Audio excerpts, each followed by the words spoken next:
Allez, on va démarrer cette chronique invitée encadrant encore encadrant avec la chronique de Jeanne tout à l'heure, puisqu'on parlait de communication. Et la communication, de plus en plus, c'est également sur les réseaux sociaux. Internet est là. Et nous, ce matin, nous avons sur le plateau Moussa Diallo. Lui, il est ingénieur en informatique.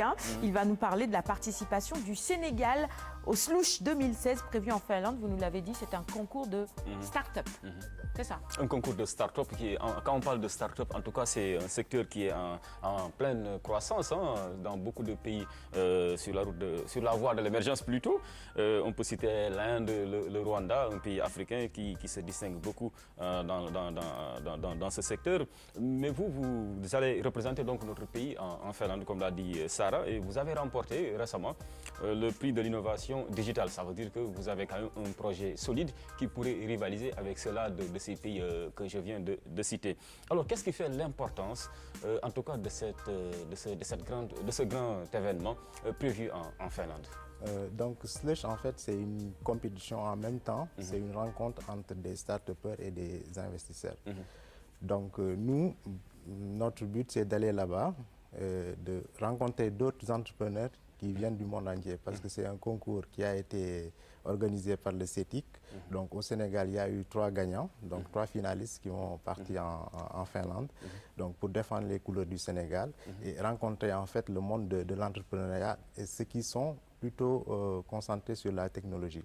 Donc nous, l'application qui nous a valu de partir en Finlande s'appelle Andando. Donc Andando, une application de covoiturage, donc voilà, qui est en train de faire. Mais ce n'est pas la seule application, en tout cas dédiée à ce secteur-là. Je crois qu'il y en a d'autres ici au Sénégal. Vous, qu'est-ce qui fait la particularité de la vôtre? Donc notre application en fait elle est mobile, donc c'est une application mobile. Donc c'est la première ici au Sénégal. Donc la plupart des applications qui font le covoiturage donc le font sur des plateformes web. Donc nous avons une plateforme mobile, donc, parce que le covoiturage est plus dédié à ce type d'utilisation, c'est-à-dire avec son téléphone. Donc partout on peut avoir l'application avec soi, donc l'utiliser. Donc elle est très fluide et voilà, donc accessible à tous. Donc voilà. Okay. Alors, comment jugez-vous un peu le secteur des startups au Sénégal? Peut-on rivaliser avec ces pays-là émergents que j'ai cités tantôt?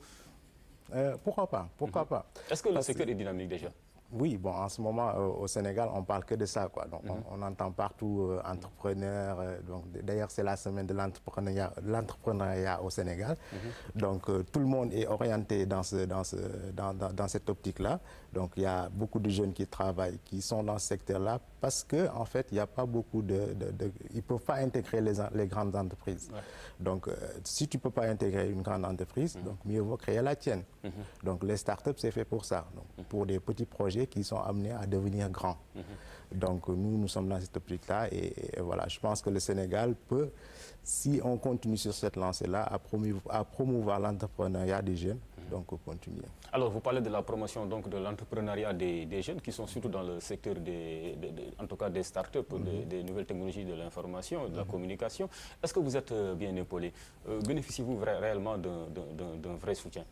Bon, c'est là où le bas blesse quand même. C'est quand même là où on rencontre un peu des difficultés par rapport à la confiance des banques, par exemple, pour financer votre projet.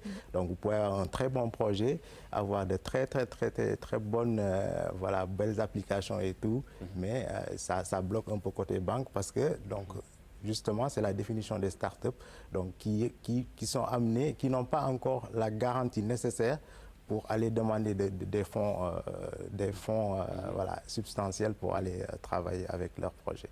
Voilà. Les banques, elles font du business. Oui. Tout ce qui les intéresse, c'est le profit. Elles ne sont pas tenues de vous épauler parce qu'elles sont dans le privé. Mais au niveau étatique, est-ce que l'État aujourd'hui a poser des jalons pour vous permettre, en tout cas, de mieux profiter de votre travail? Est-ce que vous êtes bien encadré par les pouvoirs publics? Non. Bon, je peux parler que pour nous-mêmes, quoi. Donc, pour nous, donc, on n'a pas encore eu ou bien accéder à ce niveau-là. Donc, on n'a pas encore eu de réel soutien. Donc, tout ce que nous le faisons par nous-mêmes, quoi. Donc, nous mettons nos propres sous. Donc, nous travaillons. Ce sont des heures Pourtant, il y a des incubateurs qui existent au Sénégal. C'est vrai. Est-ce que vous avez essayé quand même d'entrer en contact avec justement ces ministères ou ces agences qui sont dédiées pour accompagner ce genre de projet? Exactement. Donc, nous, on a travaillé avec le Sénégal Mobile Fo Sénégal, donc qui est initié par l'excellent docteur Christelle Schaff, donc qui nous a mentoré un peu pendant la phase de conception de notre projet. Donc on a bénéficié de ces incubateurs-là.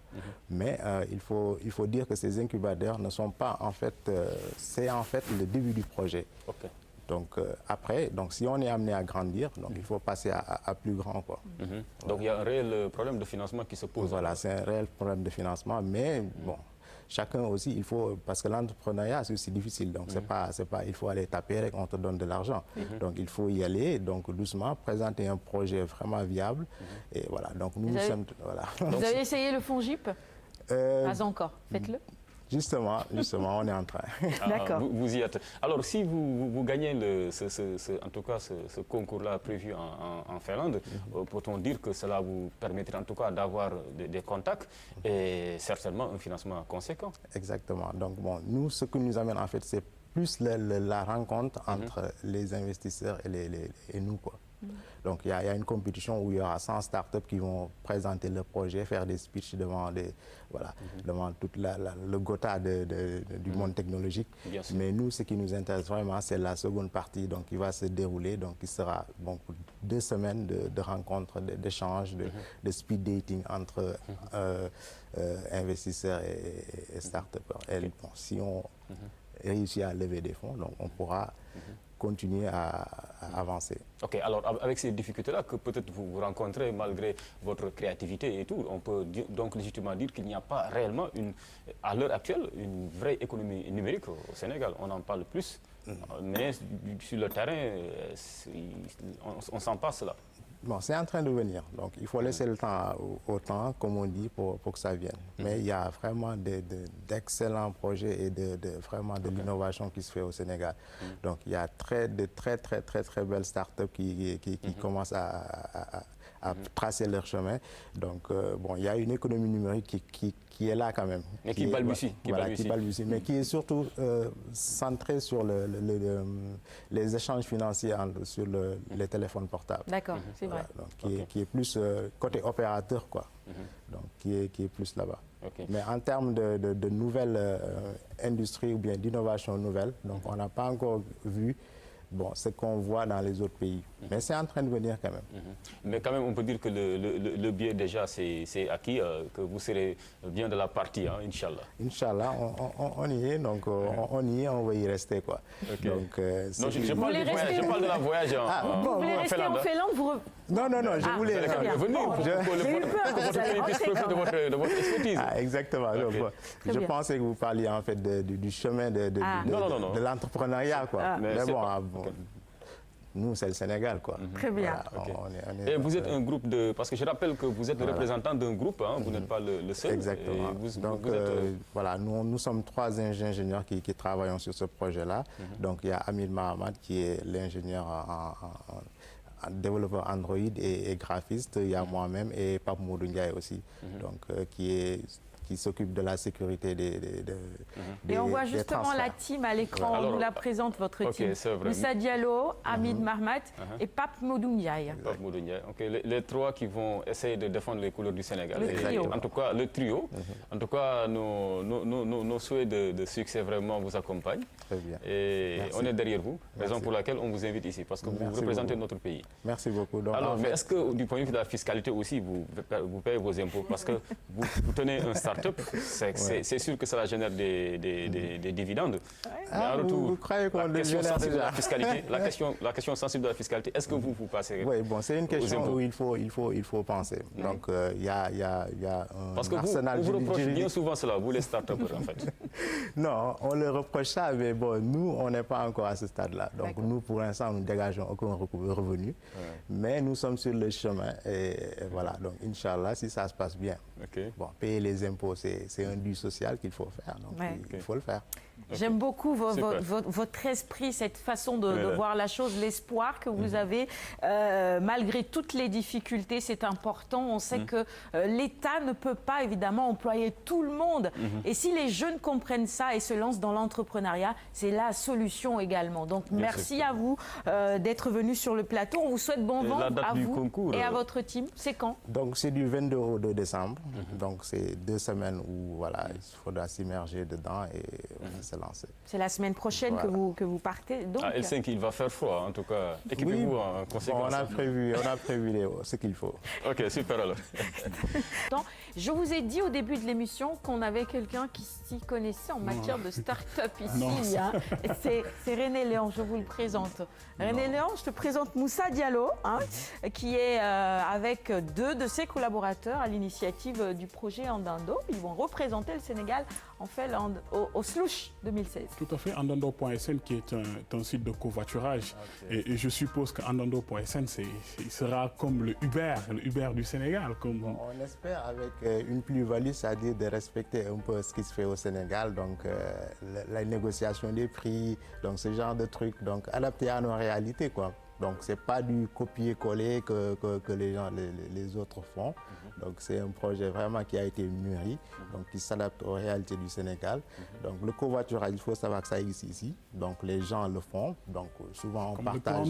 Voilà, on partage. Est-ce que vous n'êtes pas attiré aussi les foudres des transporteurs classiques? Non, pas du tout, parce qu'en fait ça les permet. En France, en Occident, ça a défait la chronique. Il y a un certain antagonisme entre les deux secteurs, les start-upers en tout cas qui sont dans le covoiturage. Et surtout les transporteurs classiques professionnels.